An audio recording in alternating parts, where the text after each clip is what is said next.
Buenas tardes a todos. Vamos a dar inicio a esta nueva reunión del seminario de investigación sobre 40 años de democracia en Argentina. Como lo hago en todas las oportunidades, quiero agradecer particularmente al Instituto Gioja por habernos brindado este espacio, a su director, el doctor Marcelo Alegre, y a todos los investigadores que lo conforman, que van permitiendo formar y van fortaleciendo la red de investigadores en este ámbito. Hoy en particular vamos a tener un invitado de privilegio. Como digo en todas estas oportunidades, estos invitados no son expositores que van a brindar una conferencia, sino que son fuentes directas. Y es una de las misiones que tiene este seminario, de hacer esa recolección de testimonios de una época muy difícil en la Argentina, que es esa transición entre el fin de la dictadura militar, el fin del proceso, y el comienzo del periodo democrático. Estamos pronto a conmemorar los 40 años, el 40 aniversario.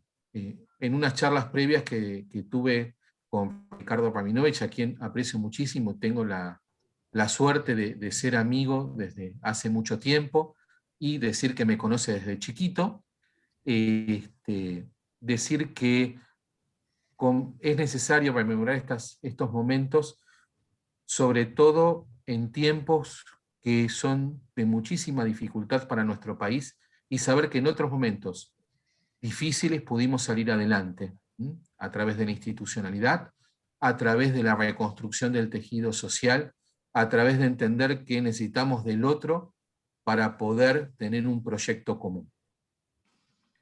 En esta oportunidad, quienes van a moderar es la profesora Alejandra Rodríguez y la alumna Clidia Rodríguez, que es ayudante alumna de la materia Historia del Derecho dentro del Departamento de Ciencias Sociales. Dejo ya en manos de ella esta primera parte de las presentaciones y agradecimientos, y luego, como proponíamos hace un momento, más que una conferencia va a ser un diálogo entre el doctor Rabinovich y quienes vamos a estar moderando el seminario. Así que gracias por la participación de todos ustedes, y bueno, al final brindaremos también un espacio para que hayan preguntas. Menciono simplemente la presencia de la señora vicedirectora del Departamento de Ciencias Sociales, la doctora Andrea Gastrón, también de los profesores adjuntos, el doctor Olaza Pallero, Natalia Stringini, y del doctor Alberto Castel, un reconocido investigador del CONICET y un especialista en los ámbitos del ámbito de las ciencias políticas. Así que por favor, Alejandra y Clidia, bueno, queda en sus manos ahora el seminario. Bueno, gracias Juan Carlos. Buenas tardes, bienvenidos a todas y todos. Como decía Juan Carlos, a un nuevo encuentro telemático organizado en el Seminario de Investigación sobre 40 años de democracia, que auspicia el Departamento de Ciencias Sociales y la Cátedra Libre Democracia y Estado de Derecho del doctor Raúl Alfonsín, desde el Instituto Gioja de la Facultad de Derecho de la UBA. En primer lugar, queremos agradecer al expositor de lujo que nos acompaña hoy, el doctor Ricardo Rabinovich Berman. También quiero darle la bienvenida al director y ejecutor del seminario, don Juan Carlos Frontera, y agradecerle especialmente su compromiso absoluto con estos espacios abiertos de reflexión que son tan necesarios para comprender ese periodo de transición hacia la democracia. Es muy interesante a 40 años analizar, entender y pensar los primeros pasos de ese periodo de la historia. Y obviamente nos resulta mucho más interesante y enriquecedor escucharlo, como bien nos decía Juan Carlos, de una fuente directa, quien tiene en su haber no solo un amplio currículum de saber académico, sino también una militancia universitaria de búsqueda y coherencia. Todos y todos lo conocemos, pero le voy a ceder la palabra a mi compañera Clidia Rodríguez Marchese para que nos cuente más sobre nuestro disertante del día de hoy. Muchas gracias. Gracias, Alejandra. Bueno, por último, antes de empezar con las reflexiones, vamos a hacer un pequeño recorrido por el por el currículum del profesor. Como todos sabemos, es un director muy querido por nuestra universidad. Es titular de 2 materias en nuestra casa de estudios, Historia del Derecho y Principios Generales del Derecho Latinoamericano. También nos acompaña desde hace casi 10 años como director del Departamento de Ciencias Sociales y como director del programa de cursos para el doctorado de Derecho.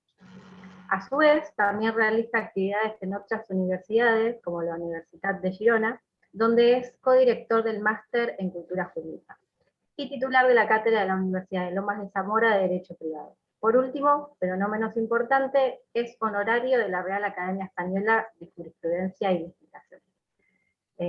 Bueno, con esta breve introducción damos inicio a las reflexiones. Bueno, Ricardo, supone que una primera... perdón. No, adelante. A mí me ayuda mucho, siempre desde cuando era estudiante y tenía que rendir exámenes, me ayudaba muchísimo que la mesa preguntara. Me mataba cuando tenía que pasar y empezar a hablar. Prefería siempre las cátedras en las que los profesores preguntaban a los alumnos. Así que, por favor, profesor, pregúnteme. Ricardo, ¿no preparaste el tema para iniciar? La verdad es que me habían dicho que en esta cátedra se podía venir sin preparar el tema. Pero bueno, lo lamento. Vengo en el próximo llamado. No, Ricardo, de nuevo agradecerte el apoyo que le estás brindando al seminario desde que nació. Y como una primera pregunta, te pediría si pudieras darnos algunas líneas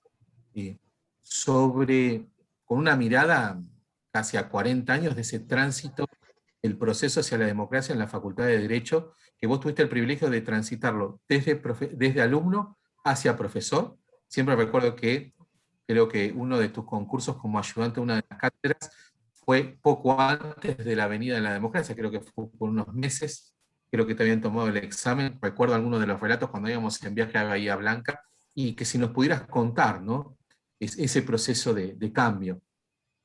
Bueno, ante todo, querido Juan Carlos, permitime que no puedo empezar sin felicitarte. Una vez más, ya lo he hecho públicamente, ya está grabado en YouTube, que como te he felicitado otras veces por esta iniciativa extraordinaria que honra muchísimo, por supuesto, al excelente Instituto Ambrosio Gioja, que es una gloria de nuestra facultad, y a nuestro Departamento de Ciencias Sociales. Realmente esta idea es una idea genial, la de, junto con la cátedra Raúl Alfonsín, recordar en conjunto, recordar todo este periodo, y al mismo tiempo esto tiene algo terrible, Juan, que es el tema de que a uno le digan vamos a hablar de historia y que la historia sea uno, ¿no?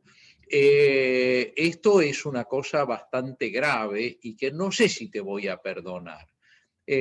Porque esto de que uno diga, bueno, hoy ¿y de qué vas a hablar? Una amiga, hoy estábamos hablando y me dice, ay, qué interesante un evento hoy, ¿y de qué vas a hablar? De los 40 años de democracia en la Facultad de Derecho. Ah, qué bien. ¿Y cómo lo vas a encarar? Digo, bueno, porque yo viví esos 40 años en la Facultad de Derecho.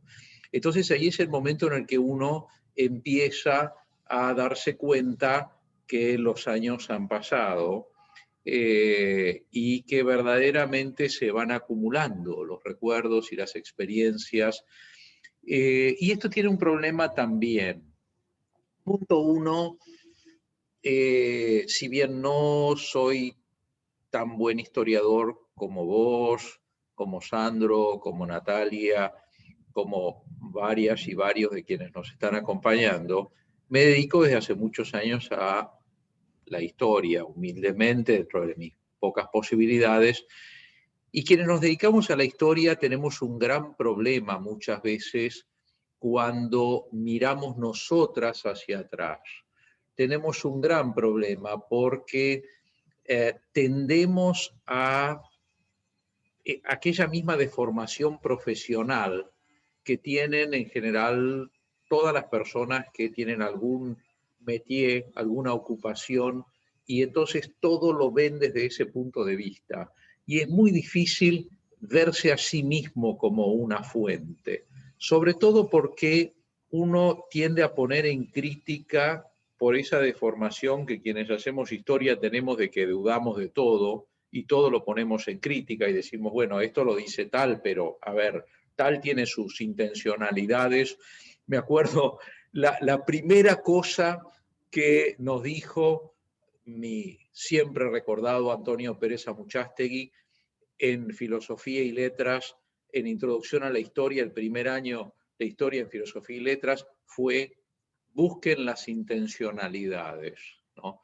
Siempre todo historiógrafo tiene sus intencionalidades. Claro, ¿qué pasa cuando los propios historiados somos nosotros? ¿Cómo hacemos nosotros para nosotros detectar nuestras propias intencionalidades y someternos a nosotros mismos a crítica? Porque la autocrítica es algo que se dice muy fácil, pero se hace muy difícil, ¿no? Entonces, esto me preocupa también. Ahora, yendo a tu pregunta, que te pediría que me la especifiques un poco porque me la olvidé y otro poco porque es una manera elegante de decir que me la olvidé, pedirte que me la especifiques mejor. No, Ricardo, yo no me expresé muy bien y necesitas que yo te aclare la pregunta. Jaja. No, una de las nosotros quizás con Natalia, con Sandro te hemos escuchado anécdotas bastante particulares de ese proceso de transición entre la dictadura y el periodo democrático dentro de la facultad. Y vos fuiste un testigo, un testigo privilegiado, porque la primera etapa la viviste prácticamente como alumno y la segunda etapa Mira, viendo como un Nobel graduado, ¿no? no te voy a decir lo que viene a mi memoria. Yo recuerdo como un momento muy de bisagra la Guerra de Malvinas, porque durante la Guerra de Malvinas un grupo bastante grande de alumnas y alumnos de la facultad que teníamos diferentes líneas políticas y que en general coincidíamos en una oposición a la dictadura y en el deseo de que terminara la dictadura.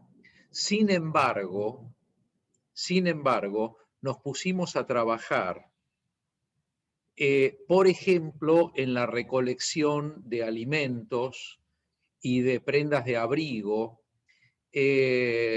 para ser enviados a nuestros soldados en las islas. Y esto fue algo que se hizo muy a las corridas, porque no sé si era verdad o era mentira, pero se nos había avisado que había una fecha límite para la salida de los aviones Hércules que iban a llevar estas cosas a las islas, y que después, por la llegada de los barcos ingleses, no se iba a poder. Y esto significó muchos días de un trabajo intenso, y además hubo algo que es que se nos presentaron periodistas de la BBC y de cadenas norteamericanas que nos vinieron a entrevistar y a preguntar sobre cómo veíamos nosotros la posición argentina en el conflicto y el conflicto en sí. Y esto generó que de alguna manera, creo yo que primera vez, y esto no lo he visto destacado en general en quienes se han ocupado de este fenómeno, que por primera vez hubiera un cierto diálogo entre quienes teníamos posiciones contrarias a la gente que se había invadido nuestra facultad y que respondía a la dictadura militar, no te quepa la menor duda, ideológicamente y desde todo punto de vista, y nosotras y nosotros, estudiantes, con posiciones políticas contrarias. Allí se abrió, discúlpenme, pero yo no puedo mirar el chat porque tengo muy mala vista, y si miro el chat, y si hablo, hablo. Entonces no se enojen, pero no voy a mirar el chat.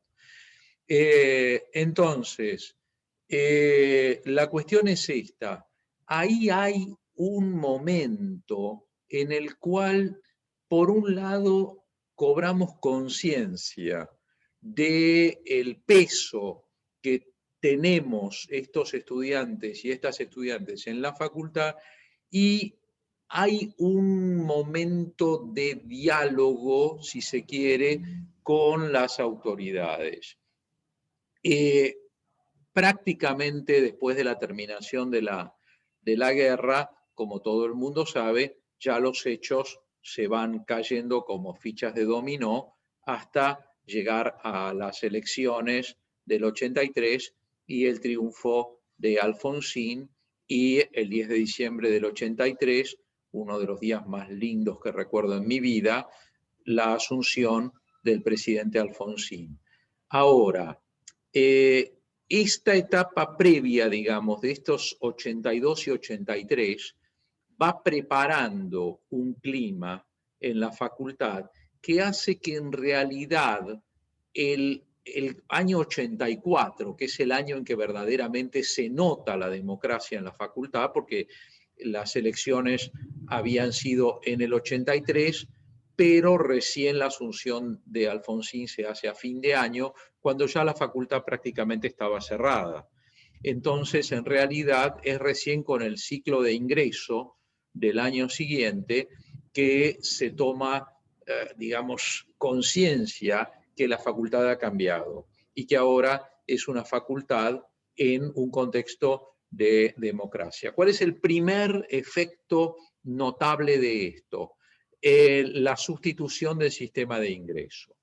El sistema de ingreso es el primero que va a funcionar en la facultad de la democracia, porque los cursos de ingreso empezaban más temprano que los cursos regulares.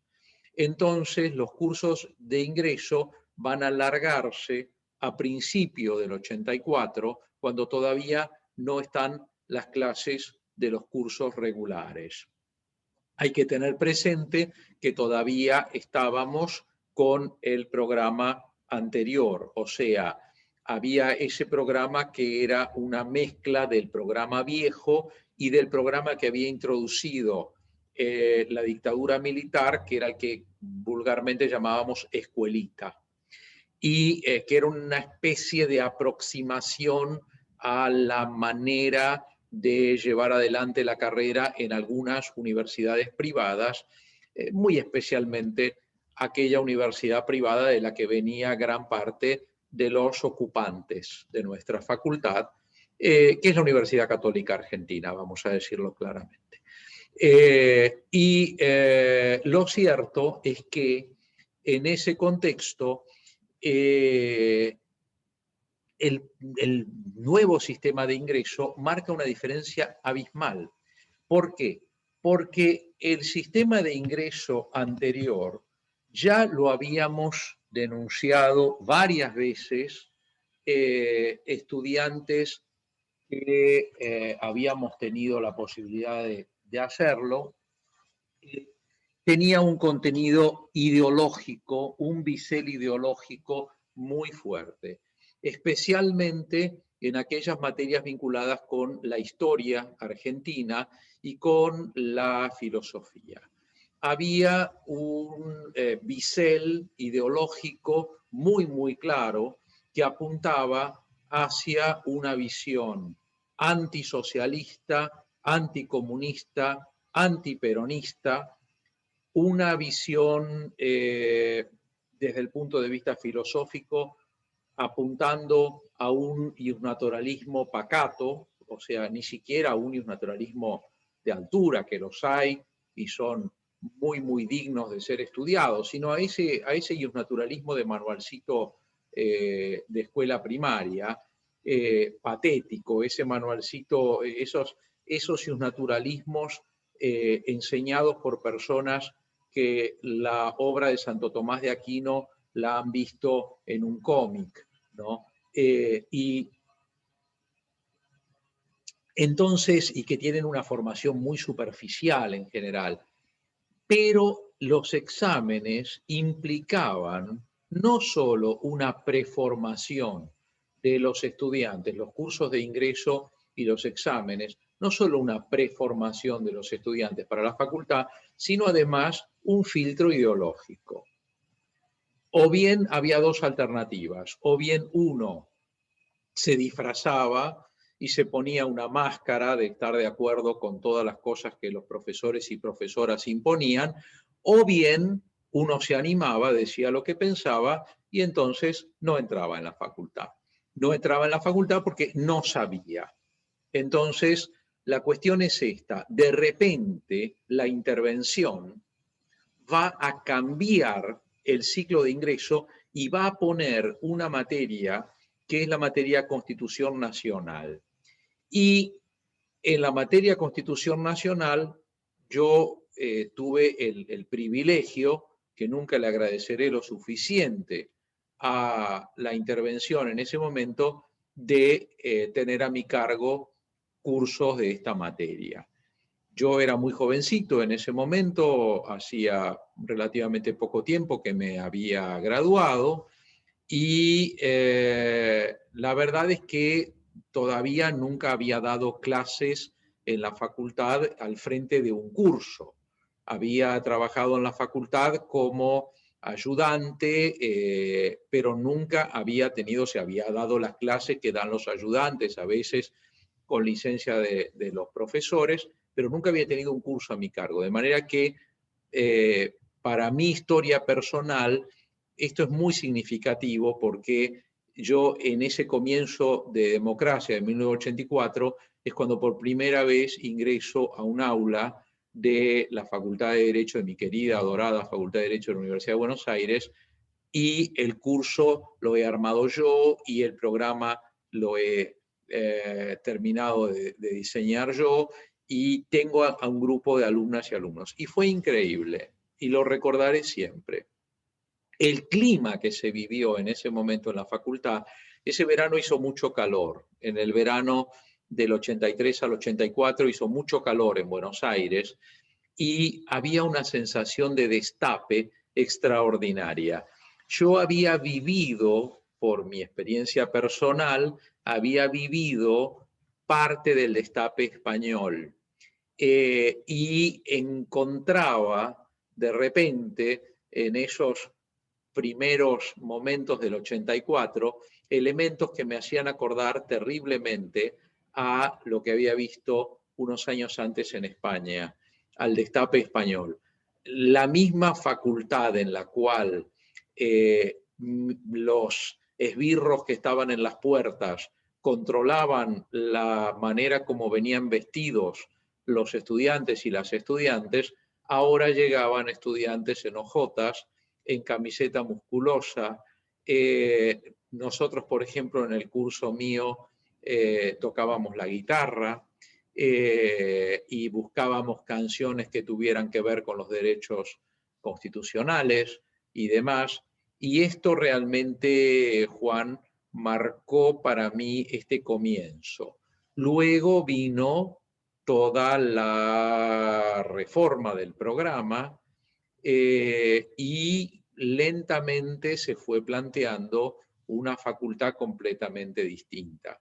Te diría que lo que quedó de los años 80, desde mi punto de vista, fue un periodo embrionario, si se quiere, muy necesario y muy bien llevado, pero embrionario. ¿Por qué? Porque era imprescindible después del lamentable estado de nuestra facultad durante el periodo militar. Nuestra facultad tenía en gran medida un nivel patético de pensamiento, de profundidad, de crítica, de elaboración, de investigación durante la dictadura militar. Nuestra facultad descendió dramáticamente. Hay que reconocer que tampoco el periodo inmediatamente anterior había sido muy maravilloso, y nuestra facultad, la verdad que hacía rato que tenía problemas. Pero además hay que tener presente que el periodo después de la dictadura militar va a iniciar una purga de nuestra facultad, que no es solo de la dictadura, Juan. Es de todo un pasado de nuestra facultad del que poco tenemos para enorgullecernos. Un pasado que supo tolerar las intervenciones de la Universidad de Buenos Aires. Recuérdese que la noche de los bastones largos para la Facultad de Derecho no existió, todo lo contrario.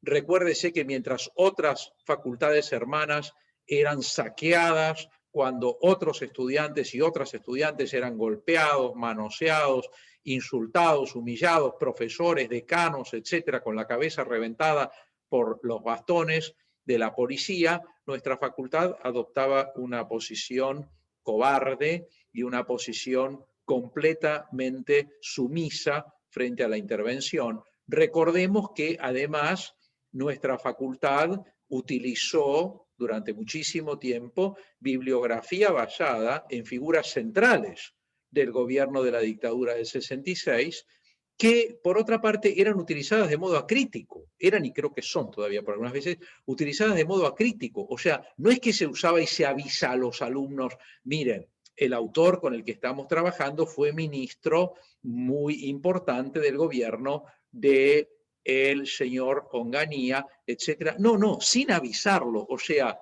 ni te aviso porque no importa. Nuestra facultad rindió culto al decreto ley 17711, sin normalmente hacer pensar a los alumnos y hacer ver a los alumnos que se trataba de una normativa surgida de una dictadura militar que perseguía, que torturaba, que exiliaba, etcétera, etcétera, que proscribía y demás.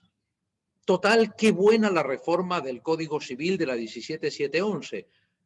Y luego, nuestra facultad también no tuvo posiciones realmente militantes en defensa de la democracia y demás durante mucho tiempo. Entonces, verdaderamente no se trataba solo de purgar a la facultad del pasado de la dictadura militar. Se trataba de crear verdaderamente una facultad con una conciencia republicana, con una conciencia democrática, con una conciencia de la dignidad humana completamente nuevas. Completamente nuevas. Es cierto, la Universidad de Buenos Aires está cumpliendo 200 años, maravilla, salud, que haya muchos cientos de años más, genial.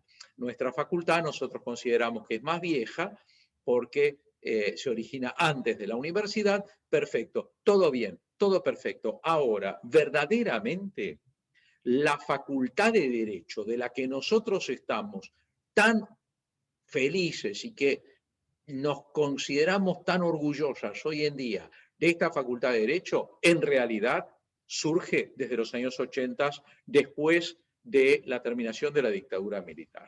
Y se construye en una enorme medida con ladrillos nuevos.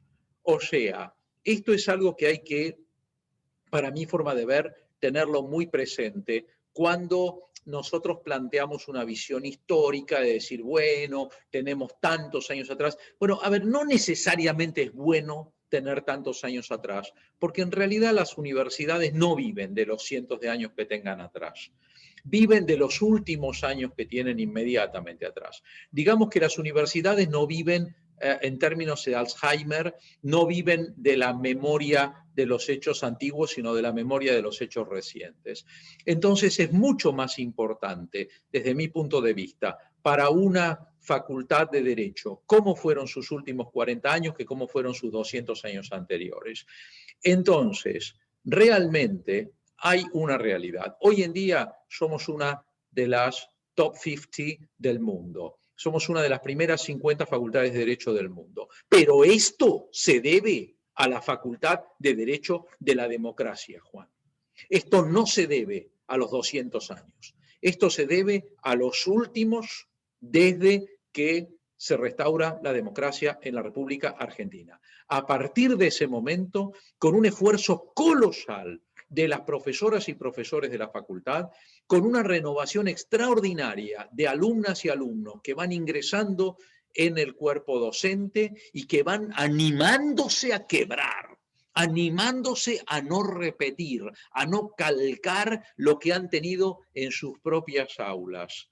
Y entonces eso, y autoridades excelentes que hemos tenido, decanatos y vicedecanatos excelentes, gente en los cargos, en las secretarías académicas, en las direcciones de departamentos y demás, gente, por supuesto me saco yo afuera, ¿no? Pero gente que realmente ha aportado muchísimo y que además ha generado algo que no tenía verdaderamente precedentes en la facultad, en este nivel por lo menos. La coexistencia de personas con diferencias ideológicas, con diferencias desde el punto de vista de la filosofía jurídica, con diferencias políticas y demás, y la coexistencia, por supuesto, con diversidad, con enfrentamientos, con debates, con algunas peleas ríspidas, a veces, no pocas, algunas peleas bastante agrias, enemistades y demás, pero sustancialmente predominó la convivencia y predominó una coherencia a lo largo de los decanatos, donde sucesivos decanos y decanas han ido aportando sus puntos de vista, pero siguiendo un compromiso con la facultad. Y esto es lo que nos ha transformado en los últimos años en la facultad referente mundial que somos ahora. Este es un poco mi esquema rápido que te haría, Juan, como un poco mala respuesta a tu muy buena primera pregunta. No, excelente tu respuesta, Ricardo, e inmediatamente me hace reflexionar dos cuestiones. Habiendo estudiado la manualística y la tratadística en torno a la codificación civil, cómo se empieza en el derecho privado, también se ve en el derecho constitucional, cómo esos decretos, leyes de periodo de facto, luego empiezan a mencionarse directamente como leyes y no se explica el origen. Como hablamos en alguna vez por teléfono y presencialmente, y aquí está Sandro, de la desaparición de la Constitución del 49, de los contenidos, y no se habla de la inconstitucionalidad del 57. Bueno, perdóname, gracias porque eso me lo olvidé recién y lo quería decir también. Esa es otra de las vergüenzas de nuestra facultad, la desaparición intencional de la reforma de 1949. El hecho de que nuestra facultad, incluso en manos de brillantes constitucionalistas, cuyo mérito nadie discutiría, ninguneó a la Constitución de 1949. 1949, la Constitución ninguneada. Uno no esperaba de ninguna manera ni elogios serviles, ni ningún tipo de obsecuencia, pero que se borre de la historia una Constitución y que como al borrarse esa historia, al borrarse esa Constitución de la historia, automáticamente los alumnos, por ejemplo, de Derecho Civil, nunca entendieron por qué de repente en los años 50 comienza un furor por cambiar el Código Civil. Claro, nunca lo entendieron porque si no se les explicaba que el Código Civil de Vélez Sarsfield se había vuelto inconstitucional en muchos de sus puntos por la Constitución de 1949 y ahora había que hacer un nuevo Código Civil acorde con las ideas sociales de la Constitución del 49, claro, el alumno de repente le decían, bueno, en el año 51, pero esto es algo imperdonable, imperdonable para nuestra facultad. El haber ninguneado e ignorado deliberadamente a la Constitución de 1949 y haber hablado, como bien lo acabas de decir, de la reforma posterior al movimiento del 55, la llamada Revolución Libertadora, haber hablado de esto como algo, bueno, y hubo una reforma que la verdad que ni siquiera se terminaba de entender. Porque decían, a ver, ¿y por qué hicieron esta reforma? Y además, qué rara, un artículo 14 bis. ¿Y dónde pone estas cosas? Y demás, qué cosa tan rara, o sea, que, ¿cómo se explica? Porque si vos te fijás, nuestras constituciones, luego, incluida la Constitución del 94, son rarísimas, porque ya la Constitución del 94, que declara en 1994 que los pocos esclavos que aún quedan, ¿no?, en la República Argentina en 1994, o sea, realmente, hombre, no podían haberse tomado el trabajo de limpiar eso, porque para la gente que no sabe, van a mirar la Constitución Argentina de 1994 y van a creer que en la República Argentina de 1994 quedaban unos pocos esclavos. Está bien que eran pocos, ¿no? Pero bueno, ¿qué se le va a hacer? Entonces, la cuestión es verdaderamente que nuestra facultad ha mentido, Juan, ha mentido deliberadamente, ha mentido a camadas enteras de estudiantes, ha ninguneado una de las más interesantes experiencias constitucionales que la República Argentina ha tenido. Y por cierto, hasta la Constitución de 1994, que es prácticamente ya al cierre del siglo XX, la más interesante experiencia constitucional y la más importante experiencia constitucional del siglo XX. Que además, digamos, no solamente tuvo vigencia, sino que además es una constitución muy digna de ser estudiada y que no la podemos, como algunos profesores hacían, relegar a una nota a pie de página diciendo, bueno, esta fue la constitución del gobierno peronista.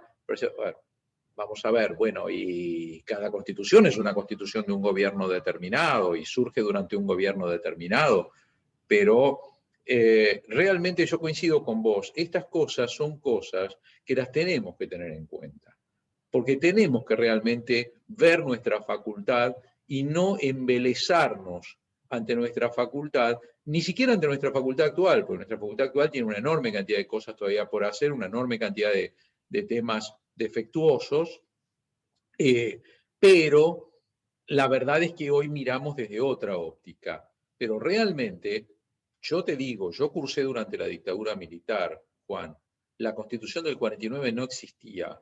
No existía. Y yo tuve muy buenos constitucionalistas como profesores. Y la Constitución del 49 no existía.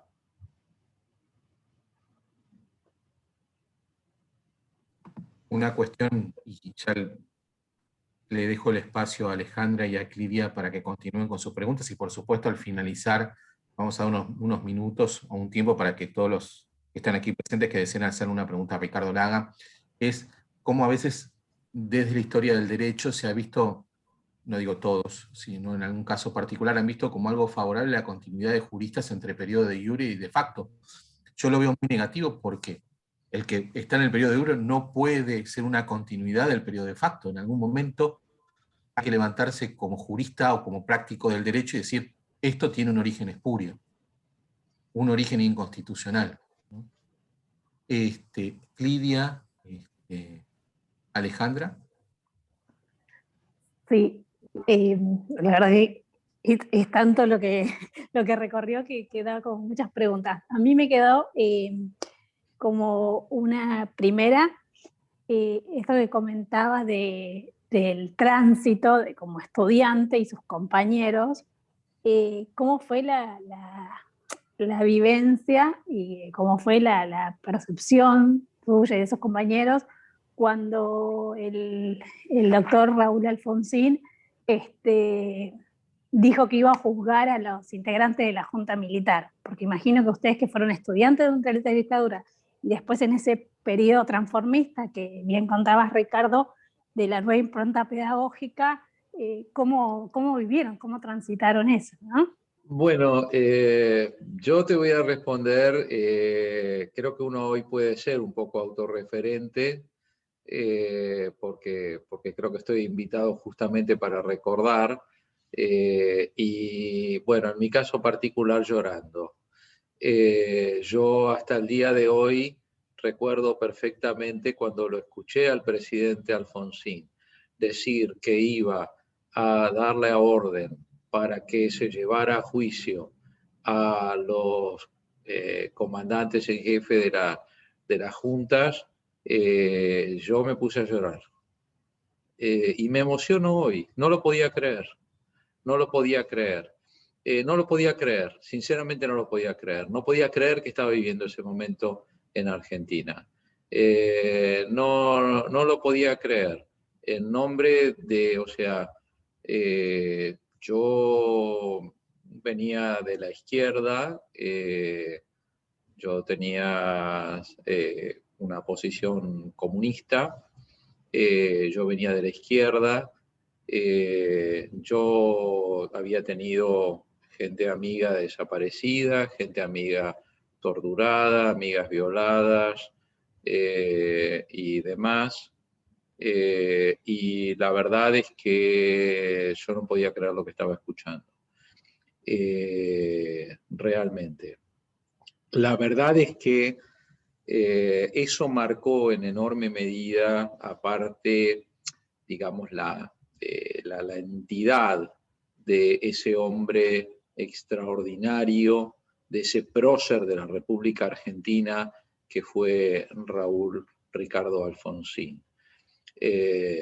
Yo creo que la verdad tendría que ser más recordado Alfonsín porque lo que Alfonsín hizo y lo que Alfonsín significó para la historia argentina es muchísimo más normalmente de lo que se suele decir de él. A veces me duele porque me hace pensar que hay celos a veces entre las personas del mundo político, cosa que es muy triste y muy lamentable.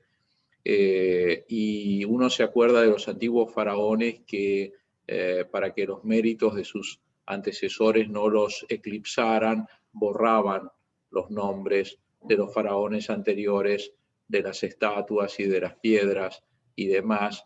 Y la verdad es que me duele a veces que no haya más generosidad y más espíritu, digamos, de realmente ver la historia argentina con una óptica más abierta.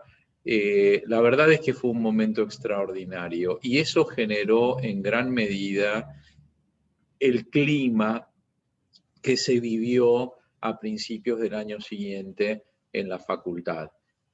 Hay que acordarse que la cuestión no fue fácil, lo hablábamos con Juan el otro día. Hoy en día todo esto parece, no hace 40 años, parece hace 500, pero hubo una serie de intentos de hacer caer al gobierno de Alfonsín e incluso intentos eventualmente de regresar a formas de dictadura o de control por parte de los militares de la situación. Hay que tener presente que Argentina fue el primero de los países con dictadura militar pesada que se sacaba de encima a este tipo de gobierno. Hay que pensar que todavía Chile, que había sido el gran inspirador en mucha medida, así como la dictadura brasileña fue la gran inspiradora de la dictadura del 66, posiblemente, la gran inspiradora de la dictadura del 76 fue la dictadura chilena de Pinochet del 73, del 11 de septiembre del 73, con su sistema de fusilamientos, de desapariciones, de torturas, de violaciones, de persecuciones y demás. Y hay que tener presente que la dictadura militar chilena seguía fuerte todavía en ese momento y que iba a seguir fuerte por varios años más y que Pinochet gozaba de muy buena salud política y que además Pinochet estaba preparando las cosas, como lo hizo después, para retirarse del poder, pero dejando su mano ciñendo la democracia chilena. En Brasil, la terminación de la dictadura argentina impulsó la terminación de la dictadura brasileña. O sea, Brasil en gran medida fue el primer efecto de la restauración de la democracia en Argentina. Hay que recordar que además apenas asumió el primer presidente democrático de Brasil Inmediatamente hubo una unión con Alfonsín, luego con su sucesor, hubo una inmediata unión con Alfonsín, son muchos los eventos en los cuales aparecían juntos, y además a partir de esa amistad, que en realidad no es amistad personal, capaz que la hubo también, pero es amistad, digamos, de destinos políticos, y ahí nace el germen del Mercosur, ¿no? O sea, el germen del Mercosur nace en esos primeros momentos cuando los dos países se encuentran que con muy poca diferencia temporal se han sacado de encima a las dictaduras, en el caso de Brasil una dictadura de una duración muchísimo más larga, pero en el caso de Argentina una dictadura muchísimo más severa y muchísimo más sangrienta que la brasileña. Entonces, yo creo que hay que ver en qué mundo le tocó a Alfonsín y en qué momento le tocó a Alfonsín gobernar y llevar adelante el timón de la Argentina, con una cantidad de individuos, acordémonos de los famosos cara pintadas, de los alzamientos, de los tiros de tanques por la calle, o sea, en plena democracia, una democracia naciente, de repente nos encontrábamos de vuelta que habían sacado tanques a la calle y cosas por el estilo. O sea, la verdad es que no fue fácil para Alfonsín eso, y nosotros en la facultad lo vivíamos. Yo ya como docente lo vivíamos eso, y se hablaba en las aulas y se trataba en las aulas, y en general había un clima de gran defensa de la democracia, de gran defensa de la democracia.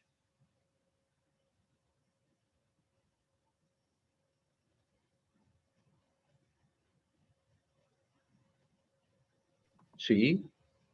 Sí, Alejandra, Lidia. ¿Qué tal? Yo tengo una pregunta, salvando las distancias, ¿no? Escuchándolo hablar de su experiencia como estudiante en la UBA, y repito, salvando las distancias. ¿Qué nos podría decir a los estudiantes hoy que están atravesando el desafío de estudiar en una pandemia? Qué buena pregunta, igual que lo fue la pregunta anterior también de Ale. Mira, no bajar los brazos en ningún momento. No bajar los brazos en ningún momento.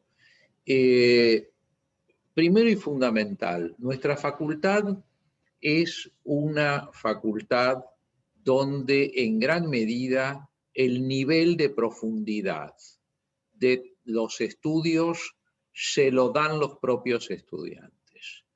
O sea, tú puedes escoger la cátedra o el curso en el que vas a cursar, y puedes elegir un curso fácil con profesores más o menos zapallitos, o puedes elegir un curso exigente con profundidad y demás. Yo a veces creo que la facultad nuestra lo que ha ido preparando es, tenemos varios hermanos y hermanas de Brasil hoy aquí presentes, es lo que los brasileños han, creo yo, que inventado para comer, y que es maravilloso, que es el buffet, ¿no? Donde están todos los platos ahí y es uno el que va y elige y se pone en el plato.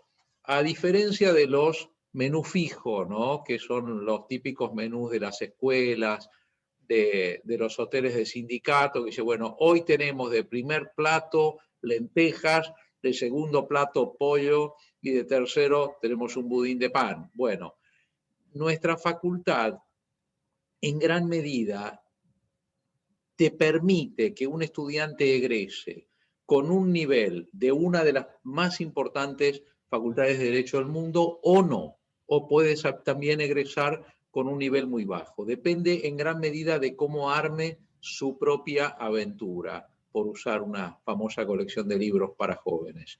Entonces, la cuestión es, nosotros durante la dictadura militar tratábamos, en la medida de lo posible, de surfear el clima lamentable que había en general en la facultad. ¿Qué hacíamos? Muchas de nosotras hacíamos gran parte de la carrera libre. En esa época se podía preparar las materias libres y presentarse al examen. Entonces, la verdad es que era bastante común dar las materias libres. Yo lo hice mucho. Éramos un grupo de muchachos y chicas que muchas veces estudiábamos en conjunto, y por lo menos esta materia, esta otra, íbamos y dábamos las materias libres. Yo di la mayor parte de la carrera libre, por eso me recibí en un tiempo muy rápido, y la verdad es que las mesas de examen en general eran bastante poco exigentes, y uno podía a veces, algunas materias que no le parecían demasiado trascendentes, prepararlas en unos pocos días. Y se aprobaba la materia. Yo confieso públicamente, total ya está prescripto, que lo hice en una gran cantidad de materias.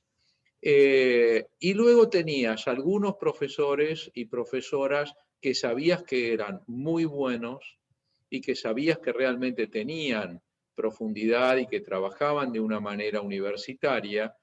Yo además traía el hándicap accesorio de que venía del Nacional de Buenos Aires.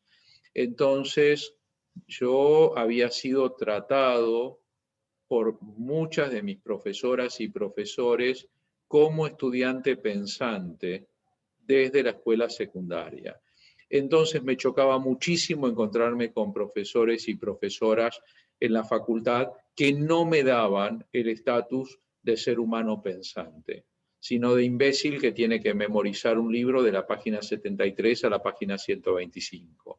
Entonces, esto también me llevaba muchas veces a rechazar la posibilidad de los cursos y a directamente ir a la materia libre. Yo lo que creo es que de esa manera uno pudo más o menos pasar por la facultad y tener a profesores que mantuvieron durante la época de la facultad un importante grado de pensamiento libre e incluso pensamiento en cierta medida crítico. Voy a destacar, porque a veces las cosas buenas hay que decirlas, voy a destacar, por ejemplo, a un profesor que tuve que luego integró la Corte Suprema de Justicia, el doctor Petracchi, por ejemplo. El doctor Petracchi, que fue profesor mío durante la dictadura militar, mantenía en todo momento una actitud de pensamiento crítico, una actitud tendiente a que nosotros viéramos las cosas. No había lugar para una posición desafiante abiertamente, pero sí como para mantener el pensamiento de debate presente. Había profesores, el curso, por ejemplo, del doctor Víctor Tahuanzuategui en Historia del Derecho, era un curso de pleno nivel universitario. Yo estaba haciendo Historia en Filosofía y Letras, y el curso del doctor Tahuanzuategui me parecía perfectamente adaptable a la Facultad de Filosofía y Letras. Había profesores que realmente mantenían. Entonces uno tenía que hacer así. Y yo creo que eso es lo mismo que yo tomaría, como tú bien decías, cambiando las circunstancias, ¿no? Mutatis mutandi, pero yo también tomaría eso para este terrible periodo que les está tocando a ustedes como estudiantes. Y te voy a decir una cosa, a nosotros como docentes también, porque no te creas que nos hace felices, ¿eh? De ninguna manera. Pero en nuestras conversaciones en general, profesoras y profesores, queremos pronto de una vez volver a la presencialidad física. Esto en general nos parece una bendición, porque si no hubiéramos tenido esto, Dios sabe lo que pasaba, pero no nos parece realmente algo que nos satisfaga. O sea, en abstracto, esto no sería bueno. Es buenísimo porque es lo único que hay. Pero entonces, yo creo que ustedes lo que tienen que hacer ahora es aguzar el criterio crítico para ver qué profesoras y profesores eligen, qué cursos eligen, y sobre todo buscar profesoras y profesores que salgan al encuentro del problema que tenemos, o sea, que estén buscando formas pedagógicas que sean, digamos, idóneas para manejarse con estas circunstancias. Y no aflojar, y digamos, ustedes mismos y ustedes mismas someterse a mucho rigor, porque necesariamente hay un cierto aflojamiento de las exigencias. Entonces ustedes tienen que someterse a mucho rigor. Y algo que es fundamental, usar muchísimo Internet. O sea, este es el momento para explorar y explotar todas las riquezas que nos ofrece esta biblioteca de Babel, como le gustan las referencias a Borges, a la profesora Andrea Gastrón siempre, por eso las hago, esta biblioteca de Babel que significa la Internet. Entonces, hay que explotarla porque es extraordinario todo lo que hay en Internet de libros gratuitos, con acceso gratuito, clásicos, trabajos publicados en universidades importantísimas de todo el mundo, en castellano, en inglés, en portugués, en francés, en el idioma que cada uno pueda manejar. Además, para colmo, hay unos buenos traductores, ¿no? Que si bien tienen algunos defectos, la verdad que traducen en general bastante bien.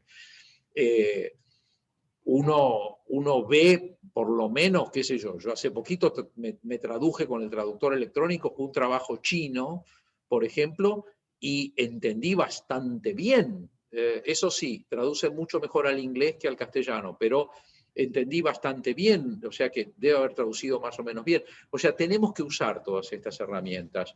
Y hay que trabajar muchísimo con cine y con televisión, y hay que trabajar muchísimo con todo lo que hoy en día está disponible y obviamente aflojar con las bibliotecas y aflojar con los libros en formato físico porque están difíciles en este momento.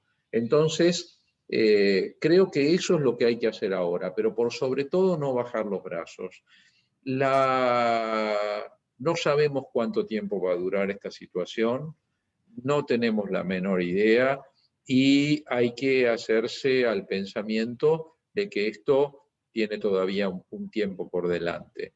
Y ustedes es el tiempo que les ha tocado. Y hay un principio fundamental. La mejor época es la época que te ha tocado vivir. Porque no ganas nada pensando qué maravilloso va a ser el siglo XXIII, no vas a vivir en el siglo XXIII. Salvo que te criopreserven, no vas a vivir en el siglo XXIII. Y tampoco decir qué maravilloso fue el siglo XIX, porque no estás viviendo en el siglo XIX. Tengo que reconocer que el refrán de la mejor época de la historia es la época en que te ha tocado vivir, no lo saqué de ningún filósofo, sino que es el lema de un stand del Epcot Center, del Disney World. No es la mejor cita filosófica del mundo, pero es la realidad. Y creo que esta es la gran clave, la gran cuestión. Seguir adelante, no bajar los brazos, no dejarse vencer.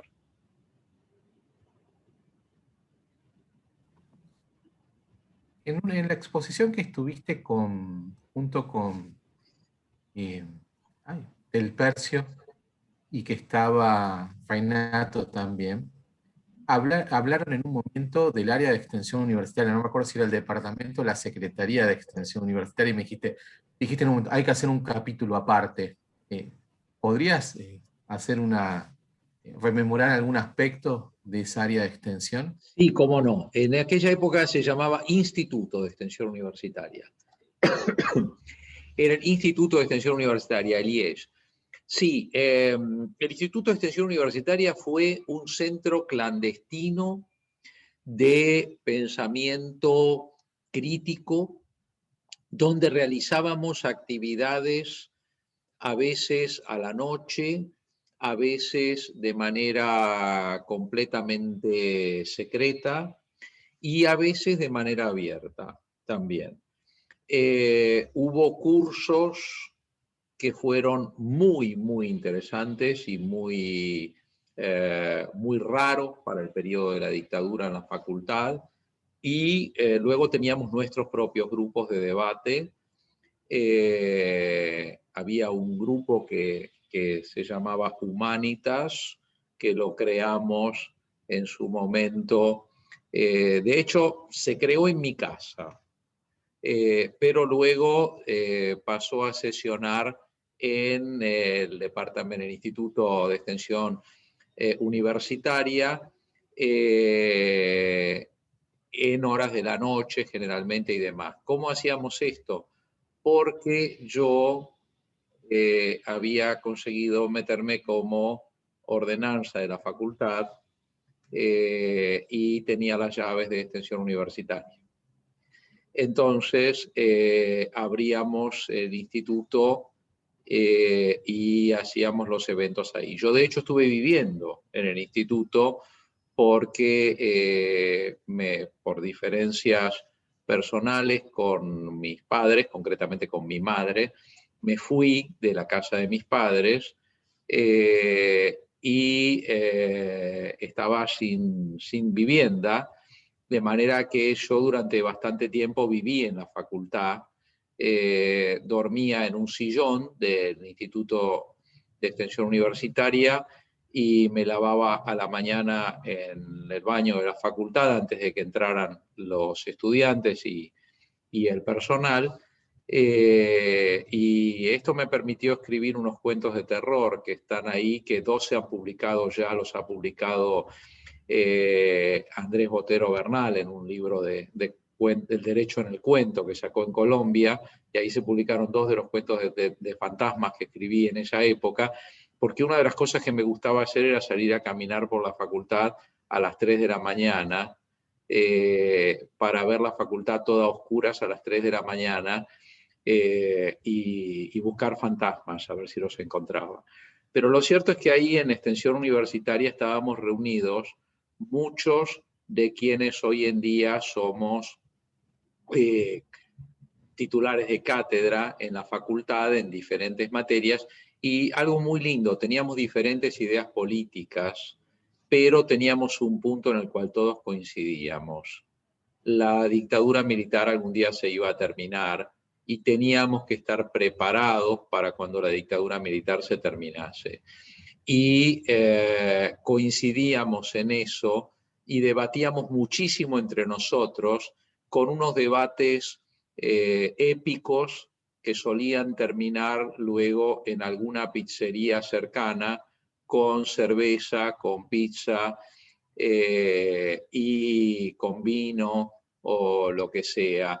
Los debates llevaban una enorme consumición de mate, normalmente, y ahí, bueno, con Enrique del Percio, con Renato Ravivaldi, con Leandro Vergara, con Raúl Ferreira, y muchos de quienes hoy en día somos titulares de cátedra, incluso fuera de la facultad, porque también estaba Alfonso Santiago, por ejemplo, que es de la Universidad Austral, y había mucha gente. Bueno, a veces andaba por ahí Vilma Ibarra también, y mucha gente realmente muy pensante y muy agradable, de diferentes puntos de vista. Organizamos una vez un partido de vóley, y ahora que hablé de Vilma Ibarra, me acuerdo que ella jugaba al vóley en ese torneo de vóley que organizamos una vez también. O sea, hacíamos muchas cosas, ¿no?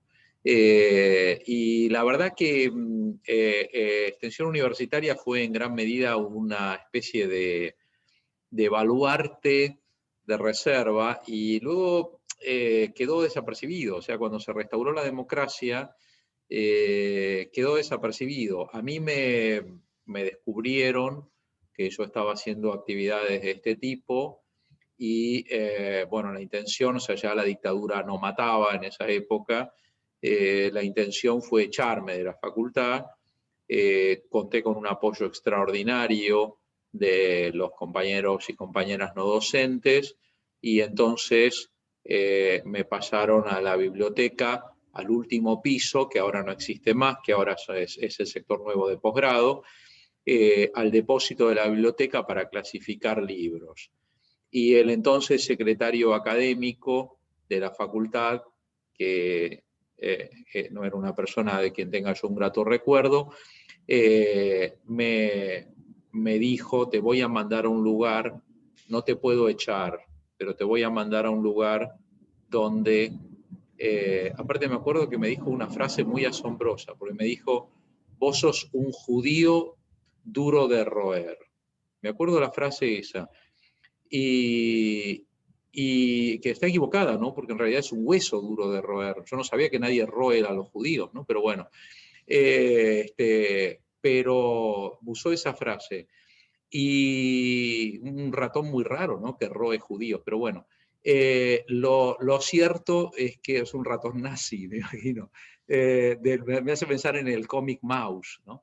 Pero bueno, lo cierto es que me dijo: te voy a mandar a un lugar donde no vas a ver jamás a una persona.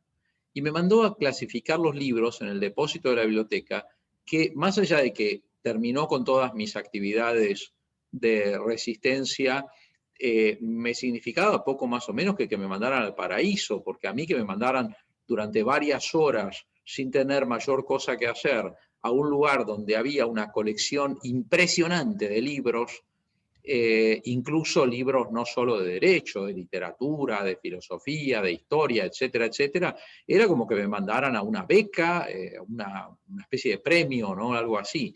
Y ahí me pasé los últimos tiempos de la dictadura, que aparte, digamos, entonces podemos agregar que la viví como estudiante, pero también la viví como no docente. Mi cargo en la facultad era de ordenanza. Creo que soy, lo voy a decir con mucho honor, creo que soy la única persona en la historia de la facultad que ha llegado a ser titular de cátedra y director de departamento, habiendo sido ordenanza de la facultad. Yo, de hecho, barrí el piso de la facultad. Y esto todavía hasta hace poco los antiguos empleados de la facultad lo siguieron recordando hasta el final, y para mí siempre fue un honor muy grande. El anterior mayordomo de la facultad, por ejemplo, me lo hacía recordar cada vez que me veía. Yo ya era director del departamento, director de los cursos del doctorado, y él cada vez que me agarraba y decía a los demás: ¿ves? Este trabajó bajo mi dirección. Yo digo: sí, él fue mi jefe, trabajó bajo mi dirección. Si yo lo mandaba: anda, Ricardo, tenés que barrer el piso. Y él iba y barría el piso. Bueno, perfecto. O sea que fueron muchos años de ver muchas cosas desde muchos lados. Pero Extensión Universitaria merecería, como bien dijo Renato Ravivaldi en aquella oportunidad, merecería algún día algún evento o alguna cosa en particular, porque fue una movida muy buena que hubo en ese momento. Y quiero destacar una figura del Departamento de Extensión Universitaria, que es un hombre al que lo quiero muchísimo, muchísimo, muchísimo, y que lo valoro y lo admiro, y que permitió, por el cargo que él tenía en ese momento en Extensión Universitaria, permitió en gran medida estas movidas, que es José María Monzón. Y José María Monzón, que siempre fue un tipo luminoso en muchos aspectos, él permitía que hubiera esta movida, y cuando había que mirar para otro lado, miraba para otro lado. Bueno, Ricardo, gracias, porque ya vamos a tener una mesa el año que viene dedicada al Instituto de Extensión Universitaria. Salvo que Alejandra o Clidia tengan alguna otra pregunta, podríamos abrir este espacio para quienes están presentes en este Zoom o alguna pregunta. Alejandra, Clidia. No, teníamos pensado lo mismo, invitar a que se sumen a las preguntas, además por el tiempo, que es tirano, como dicen. Así que bueno, queríamos invitar a que por...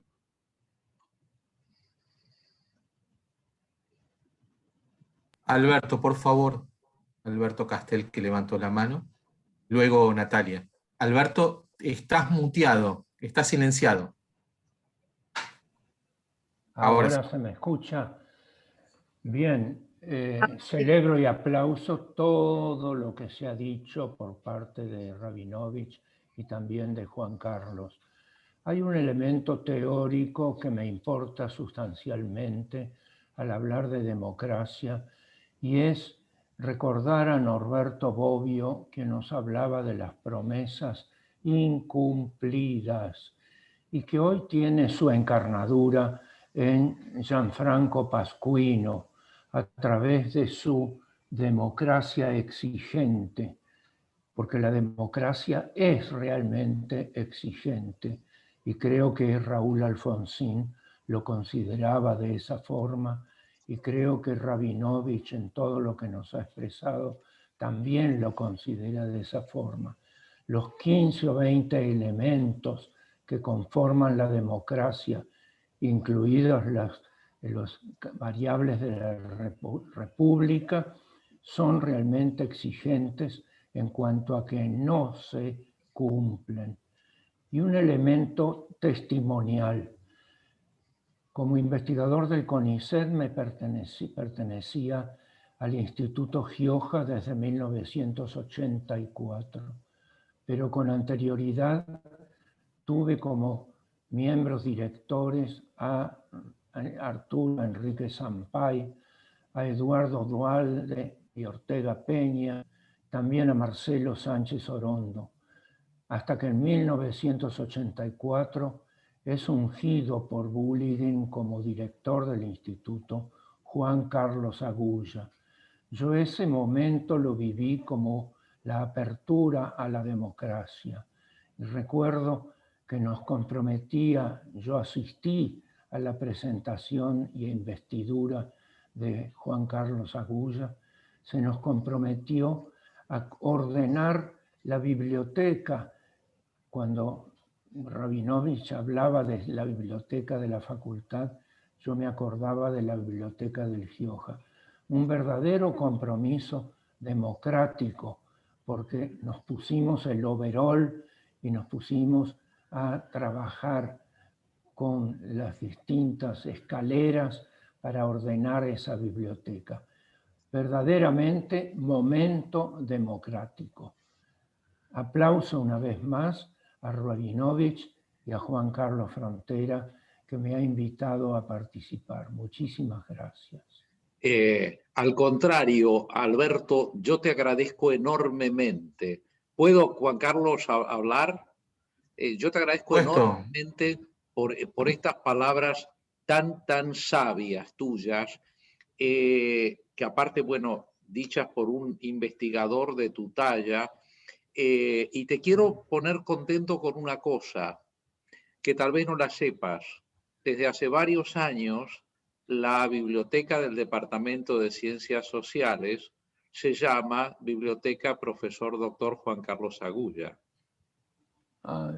De común acuerdo entre todas las profesoras y profesores, y ahí nos está viendo una discípula que es, yo no sé si discípula o ahijada, o hija adoptiva de Agulla, que es la doctora Andrea Gastrón, que cada 4 palabras que dice como bien decía Agulla, y que ya nos tiene a todos cansados, porque Agulla para ella habló hasta de las achuras del asado, de prácticamente todo, y hubo un acuerdo unánime en el Departamento de Ciencias Sociales cuando creamos la salita de la biblioteca para profesores y profesoras y estudiantes en ponerle el nombre del maestro Agulla. Así que quería decirte esto para que tuvieras una alegría, porque has traído a colación un nombre que nos es muy querido.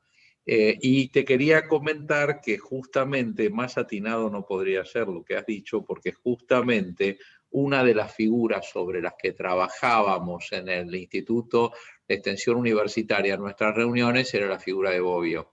O sea, yo recuerdo concretamente un par de seminarios que nos autohacíamos nosotros, porque no teníamos muchas veces ningún profesor ni nada que viniera. Entonces nosotros mismos nos poníamos a estudiar y preparábamos y leíamos. y en un par de oportunidades la temática fue Bobbio, y los debates nuestros fueron alrededor de Bobbio y el concepto de democracia en Bobbio.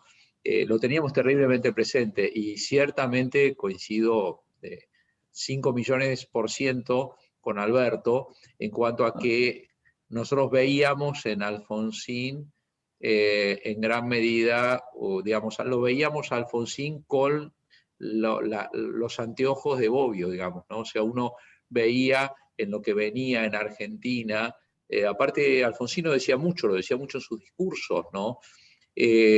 Alfonsín hizo gran parte de su campaña alrededor del tema de que la democracia no es simplemente una forma de votación, ¿no?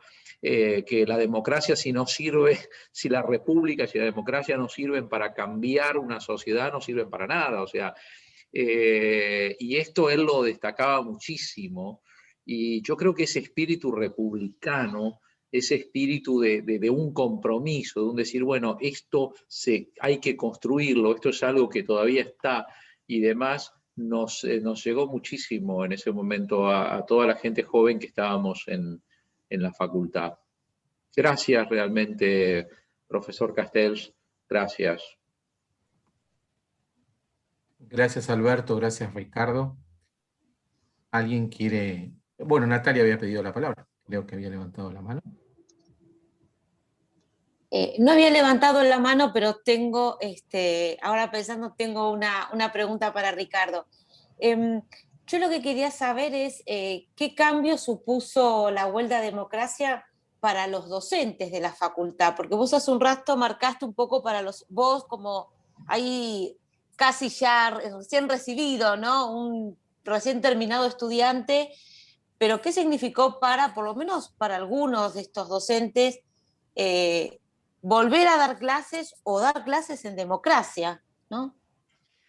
Bueno, muy buena pregunta, Natalia. Desde mi humilde punto de vista, yo no te puedo responder en mi experiencia propia, porque yo nunca di clases en la facultad que no fuera en periodo democrático.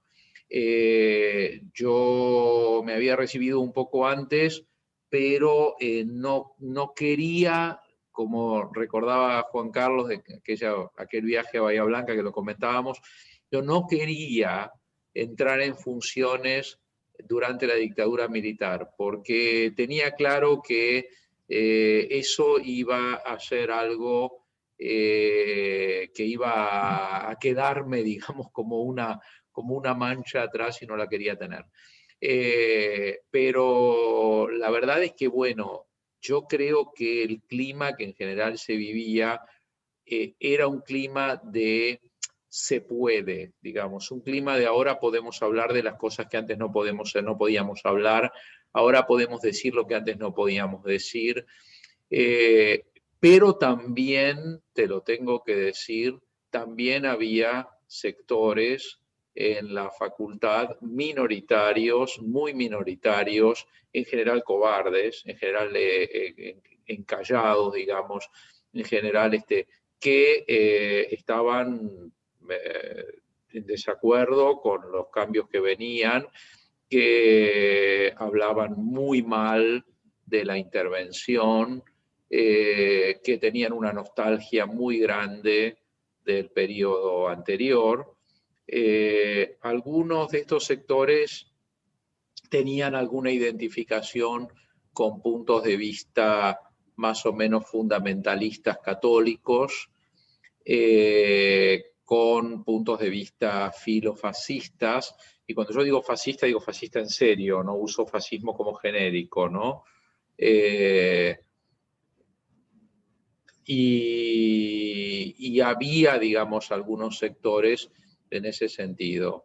Y desgraciadamente, perdón Juan Carlos, pero lo voy a decir así nomás, desgraciadamente en sectores de lo que hoy en día está nucleado en el Departamento de Ciencias Sociales, había varios casos. O sea, entre el cuerpo docente de Historia del Derecho, por ejemplo, había casos en ese sentido.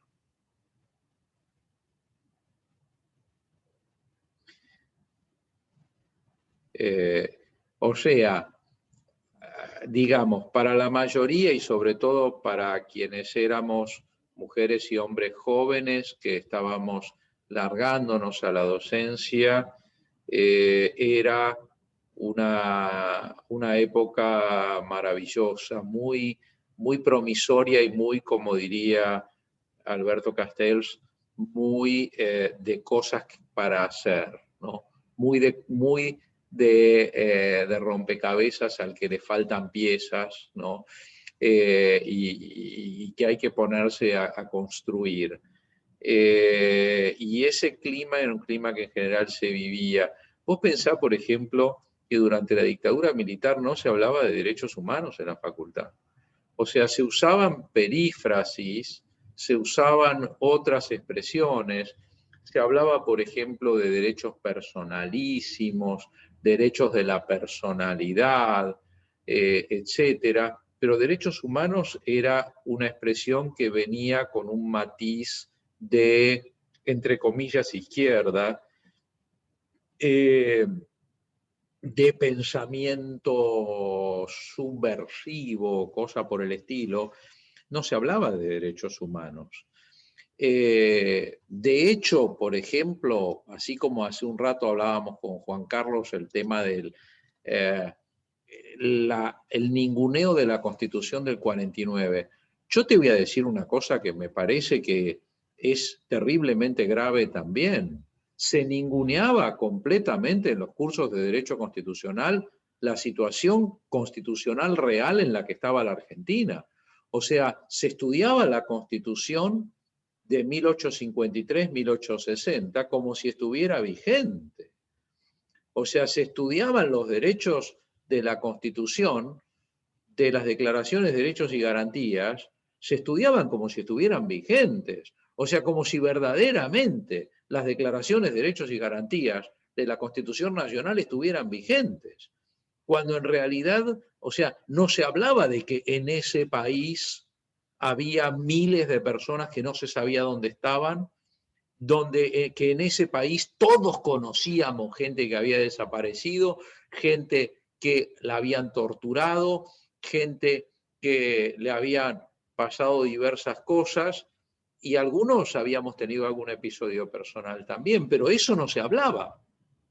Esas cosas no se hablaban, o sea, se hablaba de los derechos constitucionales, o sea, fue una gran mentira lo que se vivía durante ese tiempo, una enorme mentira. Y aquí yo tengo una personal teoría que es que fue muy instrumental el estudiar las normas jurídicas y estudiar las leyes. O sea, el no meterse con lo social, el no meterse con lo sociológico, el no meterse con la sociedad, el hablar de una especie de teoría pura en un sentido, digamos, de limpieza, y hablar de las leyes, y me parece que eso fue muy funcional, o sea, ese retirar todos los aspectos de la sociedad que implica la visión social de lo jurídico, para mí fue muy, muy funcional al cuadro que se quería pintar. A ver, es muy difícil dar clases en una facultad de Derecho. Sí es fácil de materias como, a ver, títulos de crédito, por ejemplo, porque sí, en materia de títulos de crédito no cambia absolutamente nada, pero es muy difícil hablar en materias como derecho laboral, por ejemplo. A ver, vamos a hablar de derecho laboral cuando resulta que si algún dirigente en una fábrica iniciaba algún tipo de acción, luego desaparecía. Entonces vamos a estar hablando del derecho laboral y esto lo ignoramos completamente que no se pueden hacer huelgas, ignoramos completamente que no puede haber protestas de los trabajadores. Luego, en materia de derecho constitucional, ¿cómo se hace para enseñar derecho constitucional como si tout va très bien, Madame la Marquise? Resulta que no pasa nada, acá está todo bien, está todo perfecto, ¿no?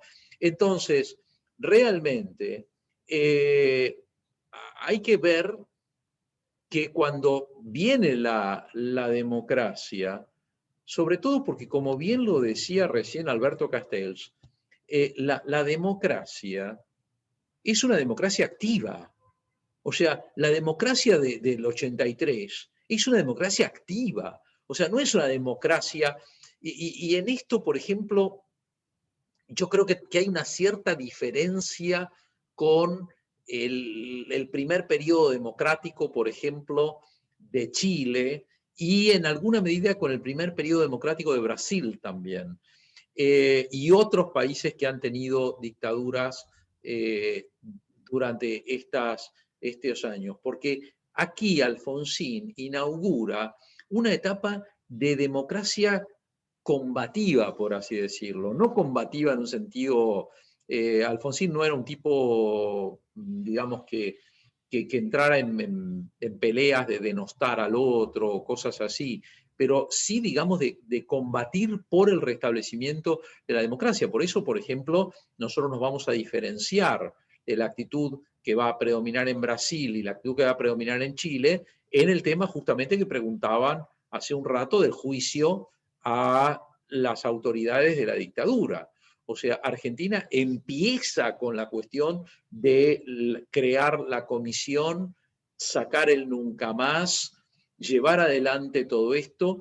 O sea, una actitud notable que va a tener la Argentina y que son todos los elementos. O sea, aparte, hay algo que es extraordinario. Argentina se pasa de ser un país que era una vergüenza mundial, sobre todo entronizada durante el Mundial de Fútbol del 78, en Francia, en las calles, había unos afiches donde se veía los estadios de fútbol, unos alambres de púas, unos militares con perros, y el afiche decía, pendant qu'ils jouent, mientras ellos juegan, 3 puntos suspensivos.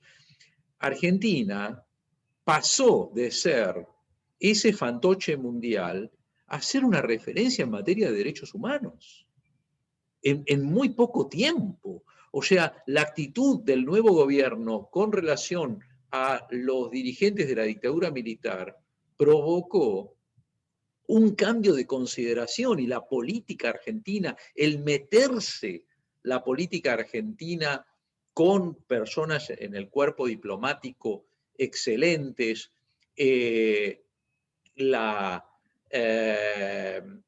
toda, digamos, la jerarquización del cuerpo diplomático y demás que lleva adelante, que lo hablábamos en otra de tus reuniones, ¿no?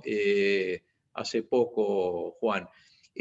Todo esto lleva a que de repente la posición de Argentina se transforme de un país que era impresentable en materia de derechos humanos, se transforme en un país que sea referencial en materia de derechos humanos. Y esto en nuestra facultad se vivió muy fuertemente, muy claramente, muy claramente. Es la época en la que se empieza a hablar cada vez más, o sea, en derecho internacional público se empieza a hablar cada vez más del derecho internacional de los derechos humanos, se empieza a hablar cada vez más de derechos humanos, en derecho constitucional se empieza a hablar más cada vez de derechos humanos, y de repente derechos humanos empieza a ser un sine qua non en la facultad.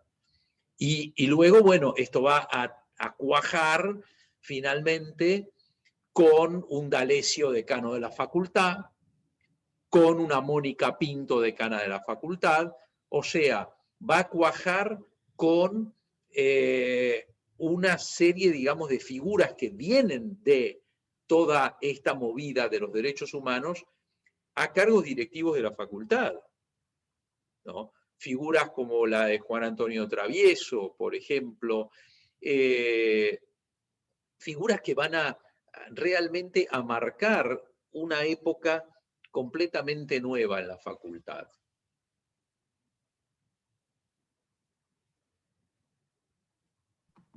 Sí, Ricardo, lo que recién decías, tomando también lo que dice Alberto, a Alfonsín le toca, y a ustedes también, vivenciar esa, no simplemente la recuperación de la democracia, o sea, la vuelta a la vida institucional, sino solucionar las consecuencias de una guerra fratricida, de un conflicto externo contra Inglaterra y la OTAN, y a su vez la casi guerra con Chile. O sea, era una democracia, una vuelta a la vida institucional muy endeble, con 3 levantamientos militares,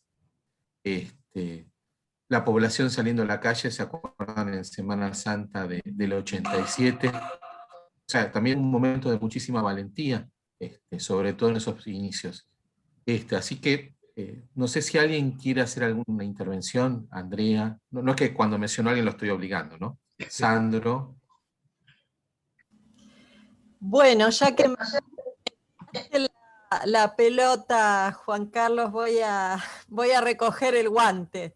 Primero, bueno, felicitarlos a ambos porque me encantó escucharlos, y además cuando lo escuchaba Alberto,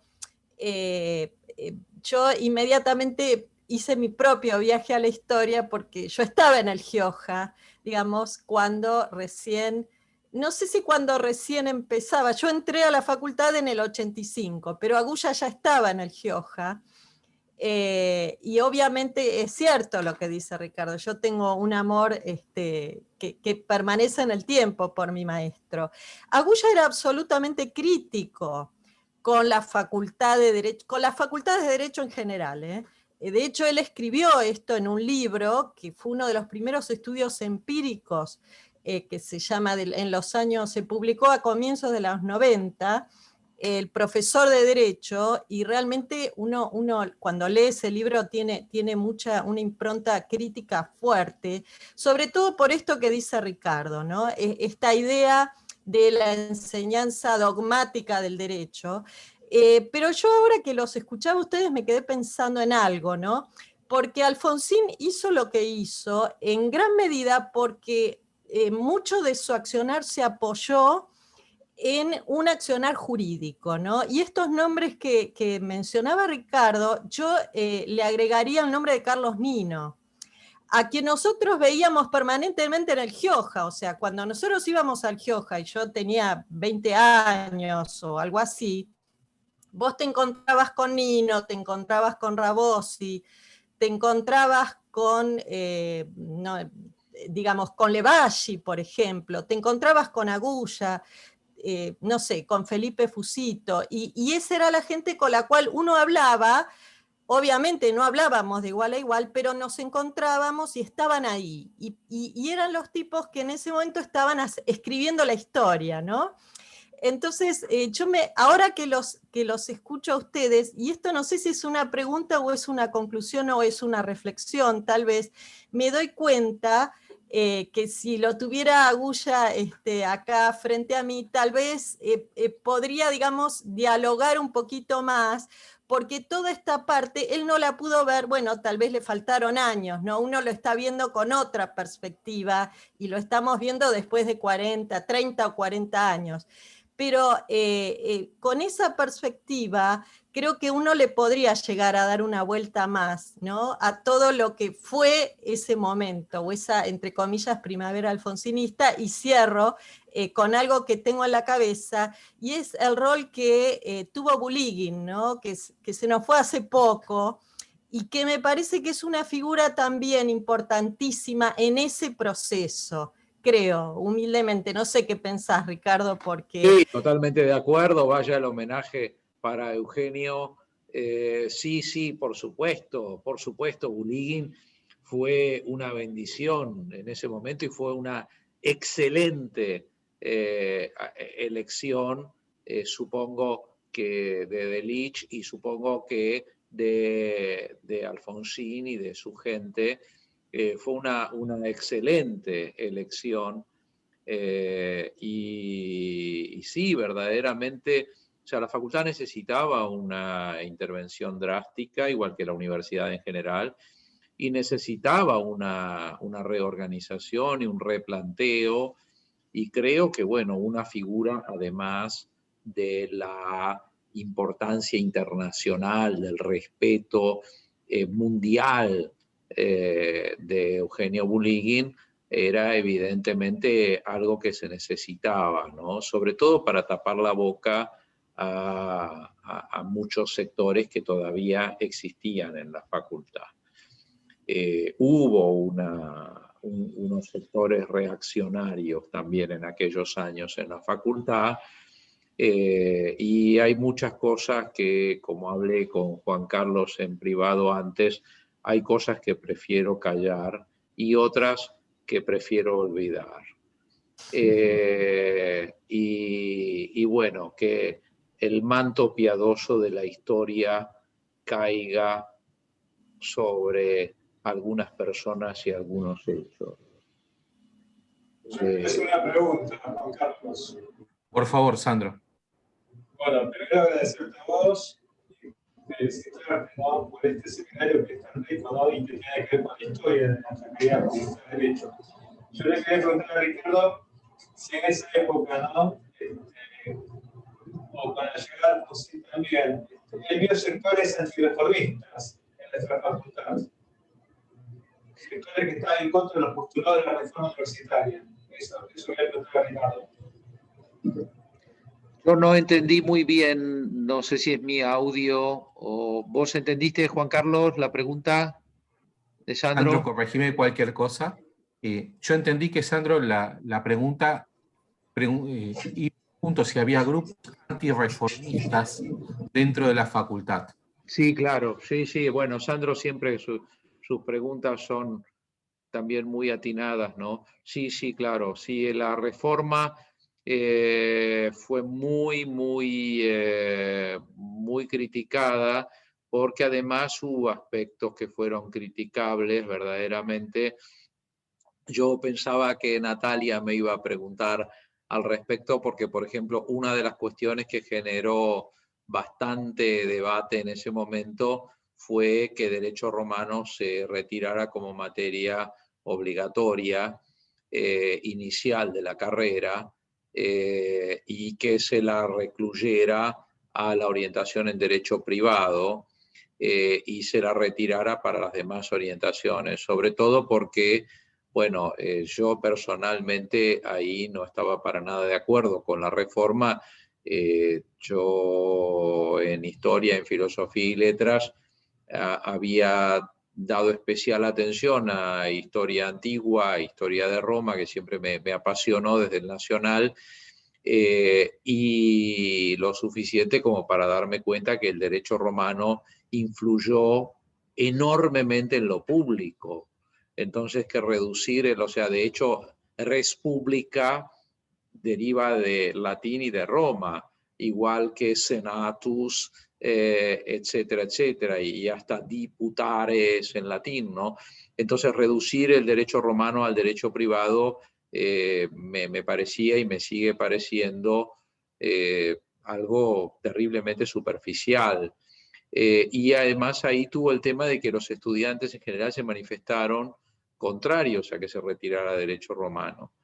Y derecho romano se retiró igual. Y ahí hubo algunas cuestiones, y bueno, pero todo eso se vivió dentro de un clima democrático. Los que no estábamos de acuerdo debatimos con los otros, y en general se vivió dentro de un clima democrático. En ese momento, la verdad que la reforma venía de una manera un poco fuerte, porque era un cambio muy grande al sistema que veníamos teniendo en la facultad, en diferentes medidas, como vos lo sabés mejor que yo, desde los orígenes de la facultad, y sobre todo desde que se siguiera la línea francesa, ¿no?, para los programas de derecho en el siglo XIX. Y de repente significaba, tras 100 años de relativa estabilidad en los programas, significaba cambiar completamente el punto de vista. Se hablaba mucho de que era una influencia norteamericana, una influencia de los programas de universidades norteamericanas y demás, lo cual puede ser que tenga algo de verdad también, pero el programa fue muy especial, o sea, no es un programa que se parezca a otros, es muy particular de la facultad nuestra. Yo creo que, visto a la larga, funcionó mejor de lo que parecía que iba a funcionar. Pero sí hubo oposición a la reforma del programa de la facultad. Sí que la hubo. Creo, Juan Carlos, que estamos en el tiempo, desgraciadamente. Estamos justito en el tiempo, desgraciadamente. Yo por mí me quedaría 1 hora más, pero la gente, hablamos de derechos humanos, la gente va a decir, uy. quería hacer una reflexión con respecto a la etapa, a los hechos que había que mirar con caridad o a los hechos que había que olvidar que mencionó Ricardo. Yo le pedí que los escriba, los guardamos en un sobre y en un tiempo los abrimos. No se pueden perder. Entonces insisto que hay que dejar una grabación de voz o lo que sea, porque las generaciones futuras lo tienen que saber. Es importante que lo sepan. Estoy de Sobre acuerdo, todo, hay que hacer una sobre cápsula todo del tiempo. los cambios, ¿sí? Sobre Hay todo que para hacer- que se puedan ver los cambios que hizo la generación tuya. No, digo, hay que hacer una cápsula del tiempo, de estas cápsulas del tiempo que se hacían antes, poner una cajita de plomo y enterrarla en algún lado para que 100 años después la saquen. Mira, yo creo que de la gente de la cual uno hablaría y no va a hablar, habría una gran división, porque hubo algunas personas que luego realmente en los hechos o en las palabras hicieron una revisión y un acto de contrición, digamos, y cambiaron. Y yo eso lo encuentro muy valioso. Lo terrible es que hubo gente que reivindicó sus puntos de vista. Incluso hubo gente que reivindicó la dictadura, que reivindicó el proceder de las Fuerzas Armadas y demás. Digamos, y con el sello de profesor o ex profesor de la Facultad de Derecho de la UBA. Y bueno, yo en la cápsula del tiempo me olvidaría de los primeros y me acordaría de los segundos. De los primeros me olvidaría, porque la verdad es que les tocó también vivir un tiempo difícil, ¿no? Y qué sé yo, la verdad es que por lo menos hay que tener presente que fue gente que formó a personas o contribuyó a formar a personas que después forjaron la nueva Facultad de Derecho de la UBA. Porque en última instancia, muchas y muchos de nosotros salimos de la Facultad de la Dictadura. Sí. Entonces, qué sé yo, evidentemente alguna cosa que se pueda rescatar habrá, evidentemente. Por otro lado, quiero agradecerles a todos ustedes, a Ricardo, a Andrea y a Alberto, porque me generaron 2 mesas más. Una mesa dedicada, por supuesto, al Instituto de Extensión Universitaria y otra dedicada al comienzo del GIOJA y de ese cambio en el paradigma de los trabajos de investigación que ustedes mencionaron. Así que Andrea y Alberto van a conformar otra nueva mesa. No se van a escapar. Ricardo sabe que acá el que habla es convocado y bueno, y quedarme con esa idea refundacional que plantea Ricardo en la década de los 80 con respecto a la facultad, ¿no? Y por otro lado, agradecerles como una generación posterior, aunque ya había nacido, por supuesto, agradecerles todo el esfuerzo que hicieron ustedes, tanto Alberto, Andrea, Ricardo, que fue un esfuerzo titánico, que no fue un esfuerzo menor y que hoy estamos disfrutando los frutos, ¿no? Aun cuando estemos tras un Zoom. Así que mil gracias a todos los que están presentes. Felicitaciones a Alejandra y a Clidia por la moderación y lástima que el tiempo es tirano, como dijo Alejandra. Bueno, muchísimas gracias de mi parte, Juan, y gracias a Alejandra y a Clidia, y gracias a todas las queridas colegas y los queridos colegas que participaron. Y ojalá que sigas haciendo estas reuniones, porque la verdad es que las he disfrutado cada una, especialmente las que yo no hablé, y creo que es muy importante que abramos estos espacios de memoria, ¿no? Esta imagen de los espacios de memoria, que es una imagen que me encanta, esto de los espacios de memoria. En Girona, en Cataluña, que es donde cuando no hay coronavirus yo vivo, como vos sabés, una parte del tiempo, y bueno, lo veo aparte a Alberto Castells y con su apellido me hace acordar mucho a Cataluña.